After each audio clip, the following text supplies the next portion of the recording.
Se você ler em Lucas 24, o verso 49, foi lá em Jerusalém que Jesus deu a seguinte mensagem para os discípulos: eu lhes envio a promessa de meu Pai. Jesus estava falando do Espírito Santo.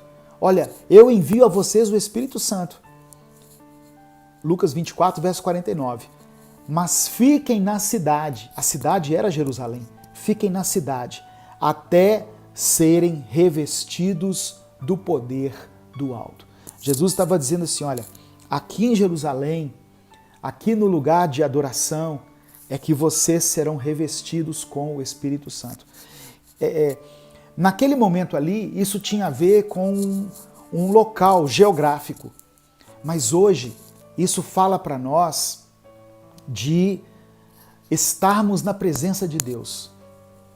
O que Deus quer ministrar ao meu coração e ao seu coração é o seguinte, olha, não importa quais sejam as circunstâncias que você esteja passando, permaneça firme comigo, permaneça firme na minha presença, porque eu vou te dar o Espírito Santo e você vai conseguir vencer tudo aquilo que tem te incomodado, os seus desafios, os seus problemas. Você terá força para continuar rompendo. É isso que Deus está falando. Mas muitas vezes nós preferimos os atalhos, os caminhos errados, os caminhos que não edificam. Saímos do caminho que Deus estabeleceu para nós e passamos a traçar a nossa própria rota. É isso que os discípulos estavam fazendo aqui. Por isso que eles ficaram tristes, decepcionados e frustrados. Jerusalém significa lugar de paz. Jerusalém significa lugar de paz. E Emaús, fonte de águas quentes. Então, eles estavam trocando Jesus, que é a fonte de água viva, por uma outra fonte. Talvez você esteja fazendo isso. Talvez você esteja buscando refúgio, alento para as suas decepções, as suas frustrações, em qualquer outra coisa. Mas o que Deus manda dizer para você é que permaneça firme nele. Haverá um momento de refrigério, haverá o tempo em que Deus vai agir segundo a sua necessidade, né? E segundo a vontade do Pai. Eles estavam saindo do lugar de paz. Quando você abandona os caminhos de Deus, você perde a paz. Você pode conquistar muitas coisas, mas você perde a paz. Quantas pessoas hoje em dia, irmãos, têm tudo, mas não têm paz? Conquistaram muitas coisas, muitas coisas materiais, mas deitam à noite e não conseguem ter paz. Aí tem que tomar 1, 2, 3 remédios para dormir, porque não conseguem ter paz. Então essa é a primeira coisa que Deus manda dizer aqui para você. Não abandone o lugar onde você deveria estar. Aguarde o cumprimento da promessa. Fiquem aqui até que do alto vocês serão revestidos de poder. Não queira trilhar outro caminho, simplesmente porque você deixou de crer, porque você se decepcionou. Permaneça firme no caminho que Deus colocou você. Amém? A segunda coisa aqui, a segunda lição que eu aprendo no caminho de Emaús é que aqueles homens não conheciam Jesus.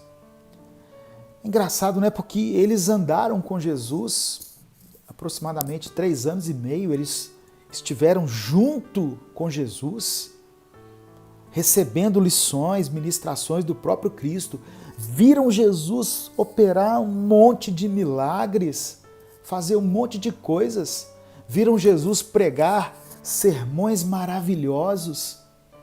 Mas quando Jesus se aproxima deles, eles não o reconhecem. O que aconteceu ali? Sabe o que acontece, irmãos? Muitas vezes nós estamos envolvidos com a religião, mas não estamos envolvidos com Jesus. Estamos envolvidos com as atividades eclesiásticas, né? Com a programação da nossa igreja, da nossa instituição, mas não nos envolvemos com Jesus. Eu conheço pessoas que na igreja, eram líderes e ativos, e tudo que acontecia, a pessoa estava à frente, né? Não media esforços para fazer com que a programação acontecesse. Mas no momento de dificuldade, no momento de decepção, ele abandonou tudo, inclusive Jesus, inclusive Cristo. É porque ele não conhecia Jesus verdadeiramente. Às vezes a gente quer mascarar a nossa falta de espiritualidade com o ativismo.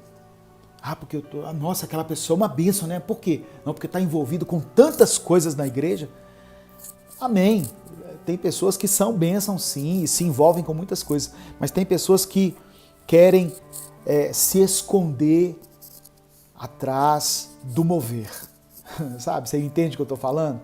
As pessoas sempre tem que ter um movimento, um congresso, um negócio para que ela se esconda ali atrás daquilo. Tem um pastor lá do seminário que dizia que tem igrejas que vivem de evento. Evento para lá, evento para cá, né? Nos dois sentidos da palavra. Evento e evento. Não tem uma coisa sólida. Não tem a intimidade de buscar a Deus lá no quarto secreto, lá no momento da oração. Aqueles homens, engraçado, eles viam Jesus como profeta, né? Mas não o viam como Messias, como Senhor, como Salvador. Na mente deles, Jesus fracassou. A verdade é essa. Eles estavam tristes e decepcionados porque achavam que Jesus fracassou, morreu numa cruz. Cadê o libertador? Porque Jerusalém era oprimida pelos romanos. Então eles viam, aqueles homens, eles viam Jesus de uma forma errada. Eles viam Jesus como alguém que, sei lá, queria fundar um partido político e dar armas para o povo e vamos fazer a revolução. E não era isso, que Jesus não estava falando disso quando ele falou: conhecereis a verdade vos libertará. Não era esse tipo de libertação que ele estava se referindo. E aqueles homens, por causa da frustração, da decepção, não reconheceram Jesus. Não, o Jesus que eu achei que ia vingar foi morto numa cruz, acabou para nós. Esse era o sentimento deles. Você já acreditou muito numa coisa, apostou muito em alguma coisa, e aí quando você viu o negócio não deu certo, aí você ficou assim, decepcionado?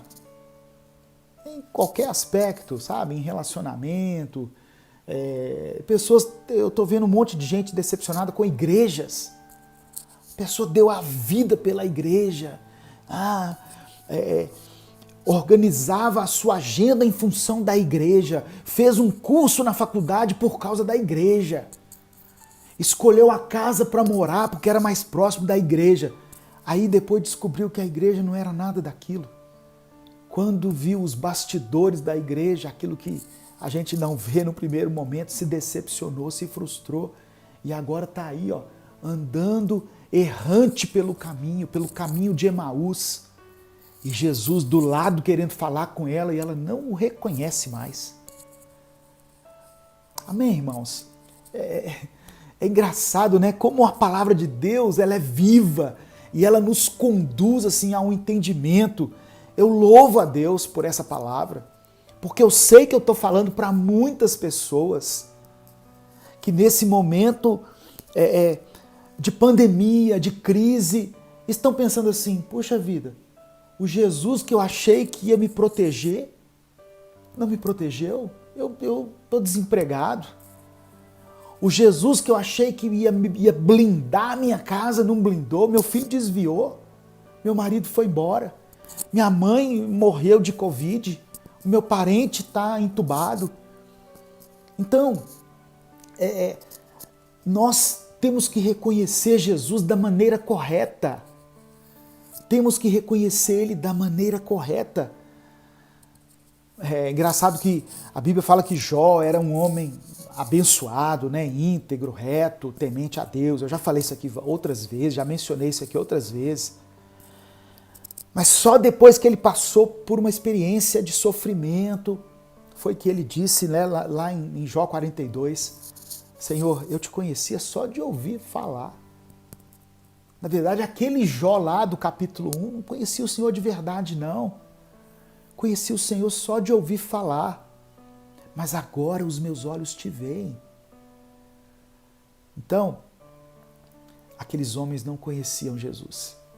A incredulidade impediu que eles reconhecessem Jesus. Eles não viam Jesus como um Salvador, como Messias, como Filho de Deus. Eles viam Jesus como um profeta. Como muita gente vê hoje. Ah, foi mais um profeta, foi um cara bacana que apareceu aí lá em Israel. Não, Jesus é o Filho de Deus. Jesus é o próprio Deus. No princípio era o Verbo estava com Deus e o Verbo era Deus.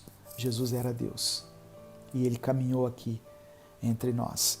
Então nós precisamos conhecê-lo da melhor maneira.